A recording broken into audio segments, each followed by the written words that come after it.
Nongeye kubasuhuza abakunzi b'ikiganiro amateka y'u Rwanda yazimiye. Twongeye kugaruka mu gace ka kabiri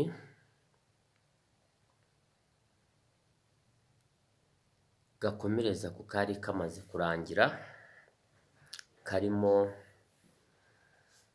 abami b'ibimanuka mujya mubwirwa ariko mutazi. Ngira ngo twari turangirije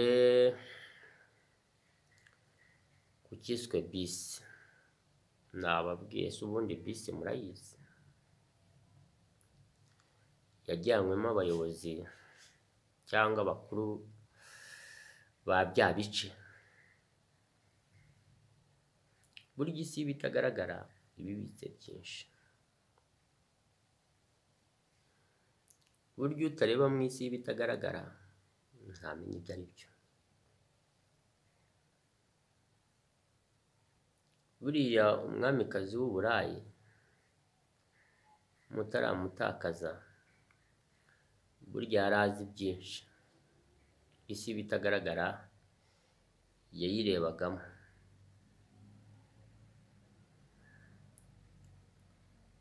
Buriya ubutaka bw'abirabura arabuzi. Yabayeho mu gihe cy'ubukoloni bw'ibitagaragara, ubwambe bw'ibigaragara abaho no mu bukoloni bw'ibigaragara. Buriya rero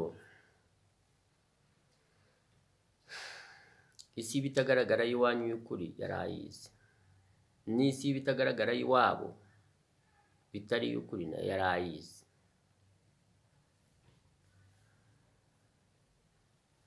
Njyewe naho mpagarariye.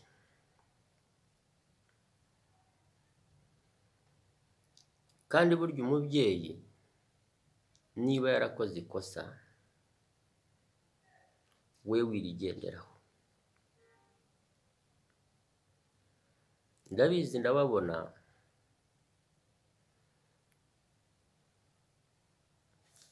abo ngabo bahagarariye Uburayi n'ibiki byose barankurikira.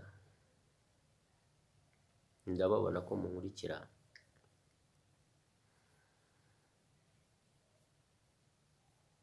Ntabwo mbabwira nk'ubanga, ndababwira aho byose biba bituruka. Niba umubyeyi yarakoze ibitari byiza, ntabwo wagendera mu nzira ye. Ari ahafungiye biriya bizima 200 muri Triangle de Bermuda muri Amerika,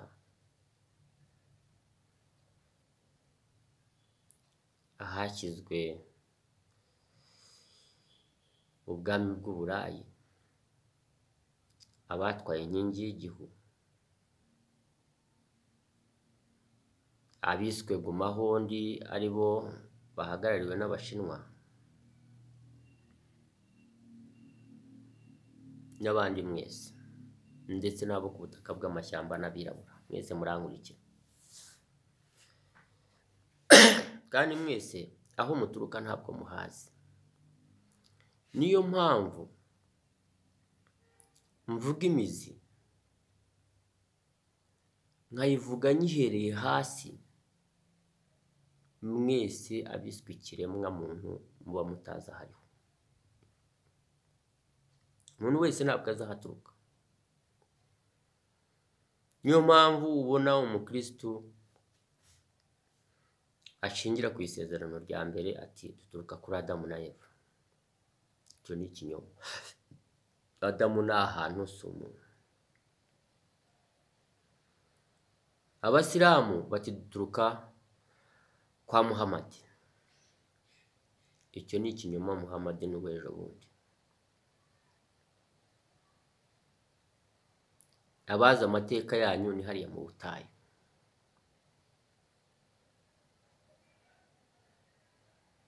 Urumva? Byagera mu bana mwohereje mu barezi ngo babaroge bati umuntu akomoka ku nguge wiswe ngo niba ari Sapiens.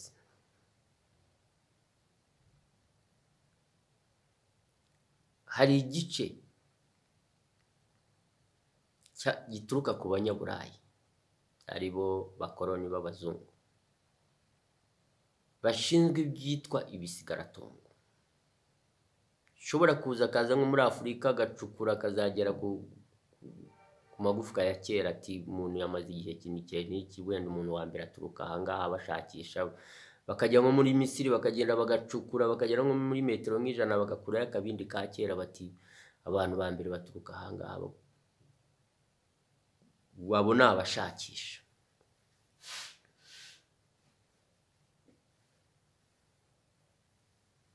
Ariko ibintu byose bizagaragazwa nanjye. Rero hari abari kuri uwo mugabane w'Uburayi, abari ku gice cy'ibizima 200 ho bifungiye, ndetse n'abari abazima Amerika yirirwa irinze.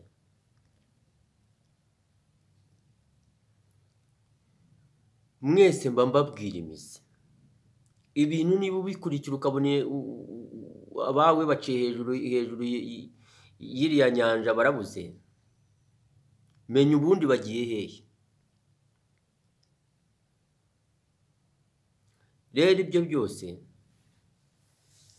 ubwo mwese muba mugomba kumva ibyo mvuga. Ndababona abasemuza batumva ibyo mvuga. Njyewe ntawe nanga, nta n'uwo nshyigikiye muri ibyo. Mwese mugomba kubireka.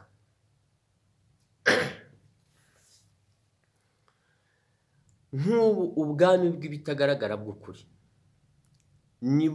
niwo muzi wa byose. Mwakiriye bya bitagaragara by'ukuri, mwese mukihuza mukaba umwe, mugafata ahiswe randaranda, aha mwirirwa mwifuriza ibibi, mukavuga muti ni ubwami bwa Rurema, reka tugire gute, reka tubwubake, habe paradizo kurenza na Roma, habe paradizo tuhubake. Ubwami bwo hakuno ndetse n'isi yo hakurya mukiteranya mukaba bamwe, cya kirere n'isanzure cyabumva kurushaho. Ariko igihe ahantu hatari hahabwa agaciro hiswe ngo ni u Rwanda, aha niho habitse umutungo wose. Muzahora mu bibazo. Rero ngiye mbabwira ibyo ngibyo aho biba bituruka. Twongere twigarukire kuri kiriya mwajyanywemo ngo ni bisi.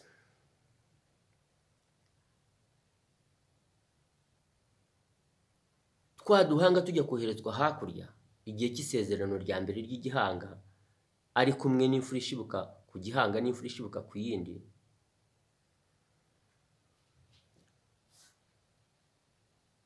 Igihanga cyabwiye ngo utwo twohereze hakurya kuri isi y'Iyopu, yari y'Abayisiyopiya. Ubwo babikoreraga inyuma y'ihembe, kandi yenda kubohereza mu ihembe, imbere y'ihembe. Sinjye wisi ihembe, sinanjye wisi inyuma y'ihembe, sinjye wisi ubutayu, sinjye wisi uburayi, sinjye wisi Uburusiya, sinjye wisi ibyo byose mwarabisanze, ntago ari njye wabyise. Njye mbabwira imizi yabyo. Ati oya, abo utwo duhanga, abo bahisi, wowe usigarana ubwami. Ni igihanga cyategekaga.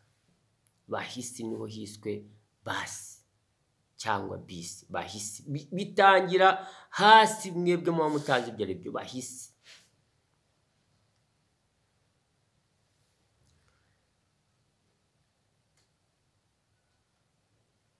Bakusanyirizwamwo.